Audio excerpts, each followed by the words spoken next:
makama kaparono kanyo kameweno wadhi achiel kachiel nyaka Olkalau kama bende wacho kanyo ne Regional Commissioner ma county no twak e weche go magarita. Askari wako karibu wale mahali wako. Thank you.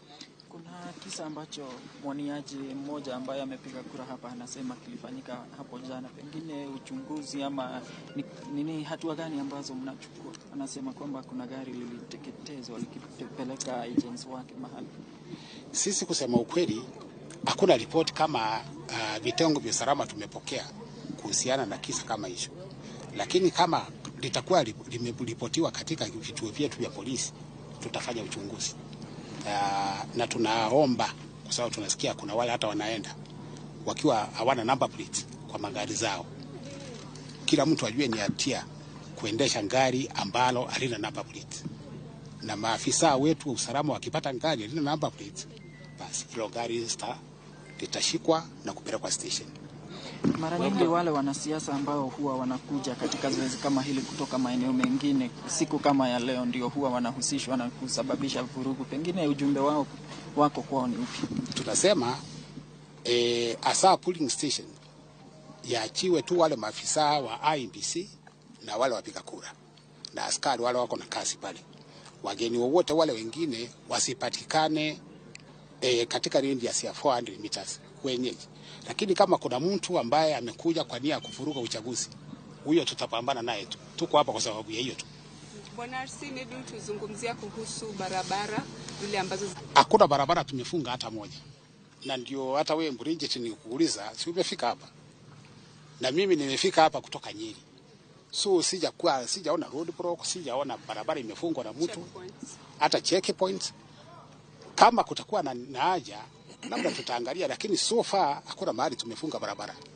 Yes. Na labda tu kuna swali ambalo watu walikuwa wanajiuliza jana kwamba idadi ya polisi pengine ni mingi kupita kiasi huku na huenda ikawatishia wapigaji kura kujitokeza. Je, wasema lipi kuhusu hilo? Sioni kama inaweza kuwa ni tisho kwa sababu tumepanga askari kulingana na ile idadi askari wameombwa na IEBC. Requirement ya IEBC ndio imetufanya tukajua ni wangapi tutapeana. So na kama ukizunguka hii town ama kwingine ni mahali gani umesikia askari wamekosi vurugu? Hakuna. So askari ni wa kuhakikisha usalama. Unaona hata wale tuko nao wachache wanatangamana na wananchi. Hawana shida.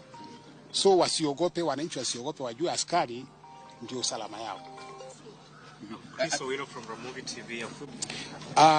To us, the security agencies, I think from the onset it should be known that or remembered that anyone who is driving an unmarked car is committing an offense.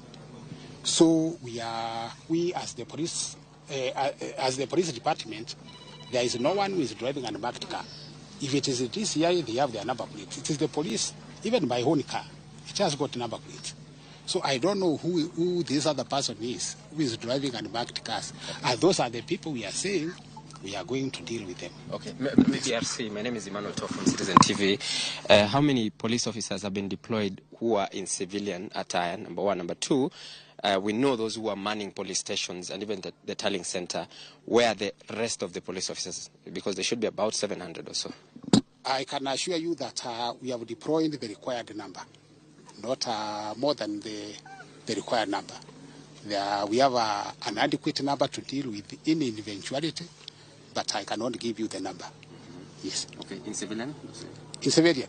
Have you deployed officers who are in civilian? Definitely, the DCI officers are here with us, and they normally put on in civilian clothing. So we can't say that we don't have officers in civilian. Yes. Okay. Yes. Maybe a comment from vile Bwana RC ameongea, tushaweka officers wa kutosha wa kuangalia doria. Polisi wale wako hapa ni marafiki wa wananchi. Ndio maana unaona ukiangalia kamera zenu ukilenga huko na pale, unaona wananchi wana kutana na polisi wakiwa wanaongea. Tunataka kuhakikishia kwamba usalama huko wa kutosha. Wasiwe na wasiwasi. Ule ajepiga kura, aje apige kura. Kama kuna tatizo lolote, aeleze ofisa wowote wa polisi ambaye ako karibu naye. ili aweze kusaidiwa. Otherwise, tangu asubuhi ianze hatujakuwa na tatizo kubwa lolote. Voting inaendelea vizuri na tunashukuru wananchi pia, sababu wengi wao baada ya kupiga kura wanaenda nyumbani. Sorry? Kwa majina naitwa Geoffrey Mayek. Mimi ni Regional Police Commander wetu wa Central hapa. The UDA candidate Samuel Mushin has said that they've witnessed some incidents of voter bribery. Has it come to your attention? Bado hatujapata ripoti yoyote kamili ama hatujakamata mtu yoyote kamili ambaye anahusika na hiyo, lakini wakati tulipata ripoti kama hiyo tukaeleza kitengo cha upelelezi CID waende chini wajaribu kutafuta nini imeendelea. Thank you.